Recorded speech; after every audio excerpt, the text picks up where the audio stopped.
Joe,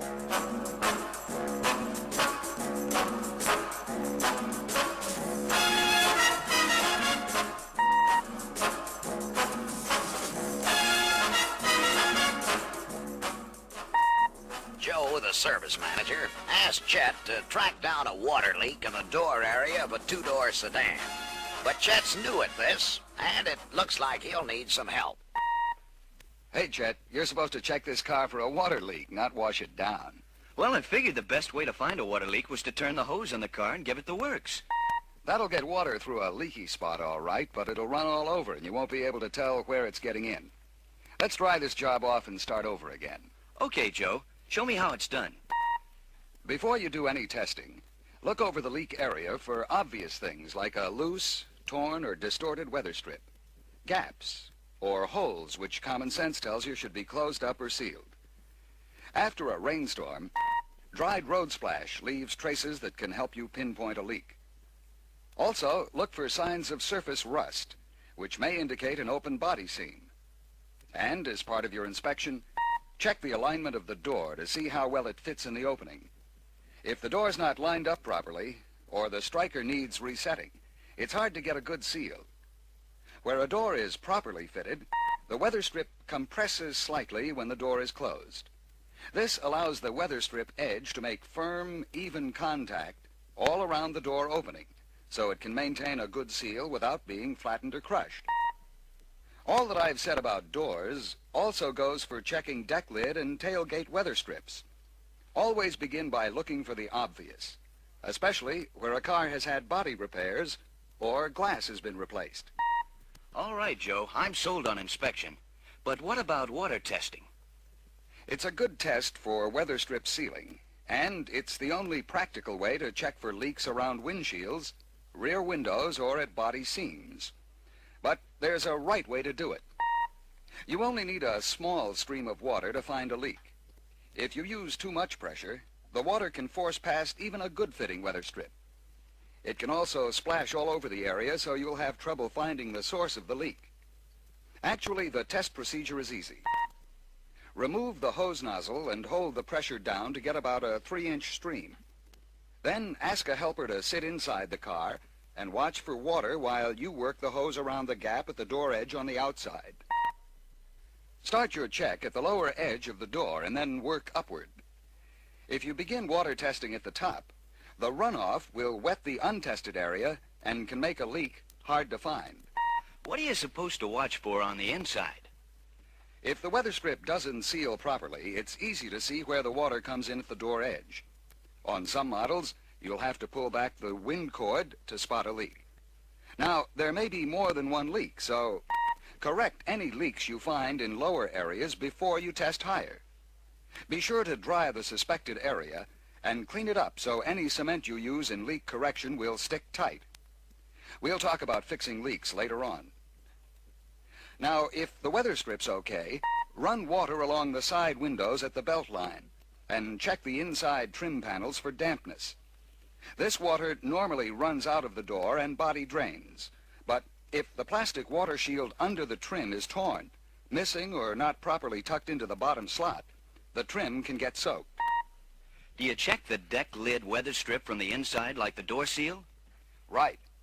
A man with a light inside the compartment can easily spot water coming in, or in the dark he may be able to see outside light through gaps or holes. If the weather strip's okay, check for leaks in areas around the deck lid and carefully flow water into the channel around the opening. Watch inside for leaks at body seams in the channel. Look closely at the joints in the compartment opening corners. And while you're at it, run water along the bottom of the rear window and up the sides to check the window seal and body joints, especially at the corners. You may have to remove trim moldings to pinpoint a leak in this area. Now moving down to the tail lights, once again watch inside the luggage compartment for water leaks. Keep an eye on the attaching studs and screws. Also make sure there's no water inside the tail light assembly. On some body models, unsealed body seams may let water or dust accumulate in tail light enclosures or quarter panel extensions. These accumulations can get into the luggage compartment, and of course, trapped water can cause rusting from the inside.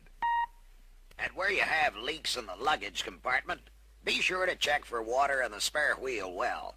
If water collects in the well, it can cause rusting or a musty smell. Thank you, Tech. Now for suburban models. Tailgate water testing is the same as for other weather strip checks.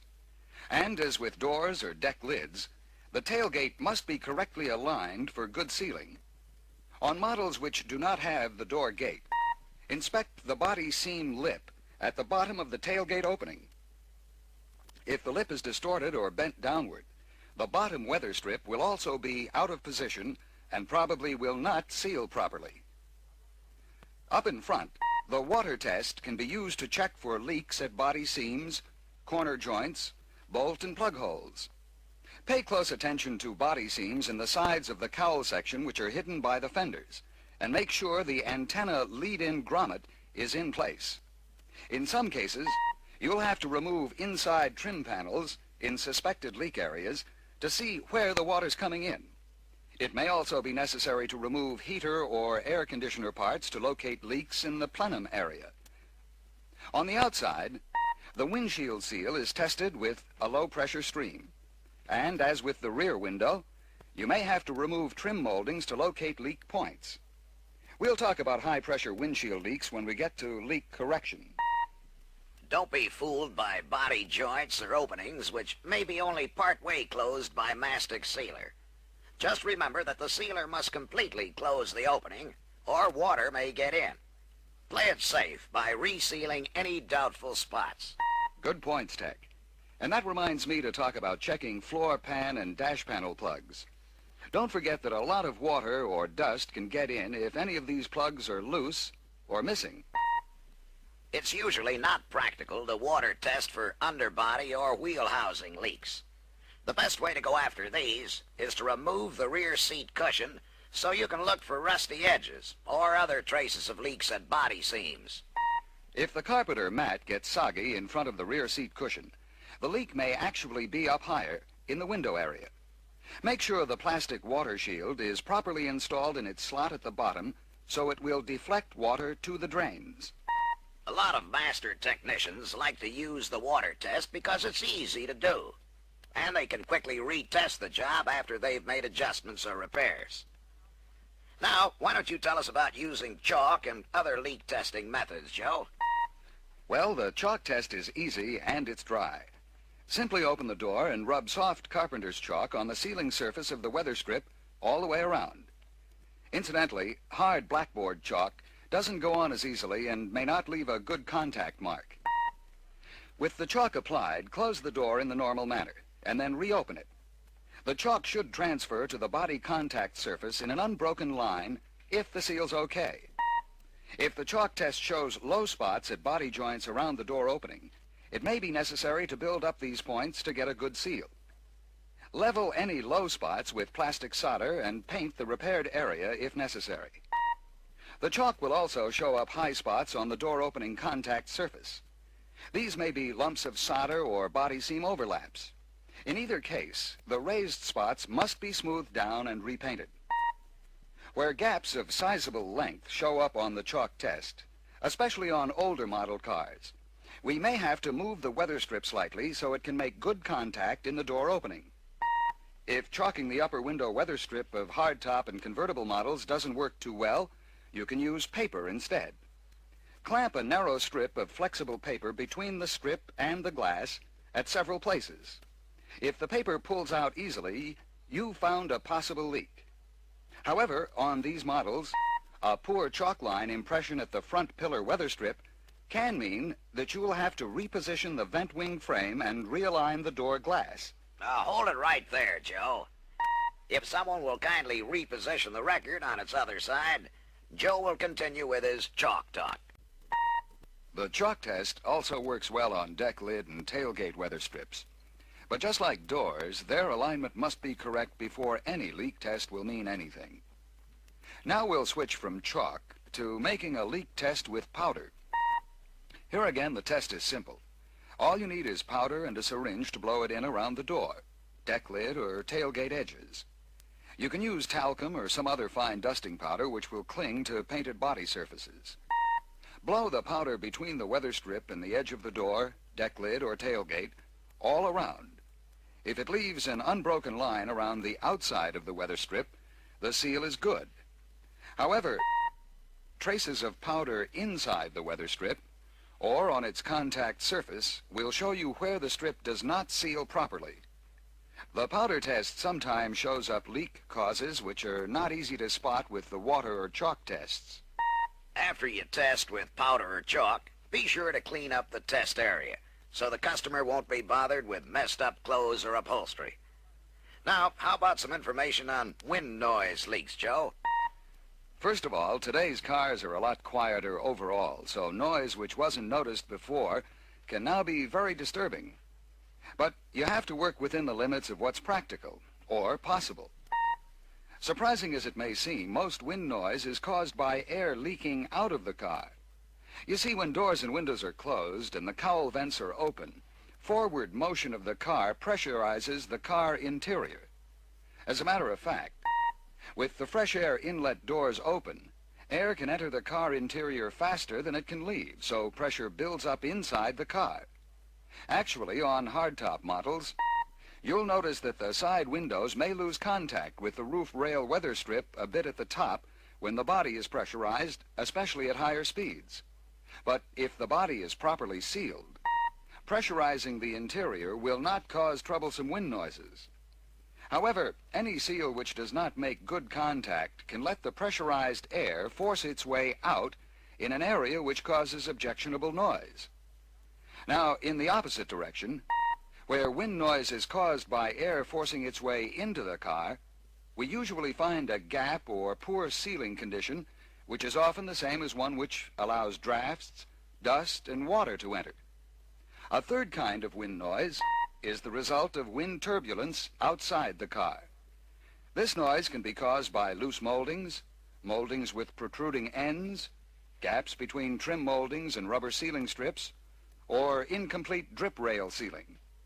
In some cases, turbulence noise has been traced to the radio antenna, radiator grill, and even open bolt holes or spaces which cause a pop bottle whistling sound as wind passes over them.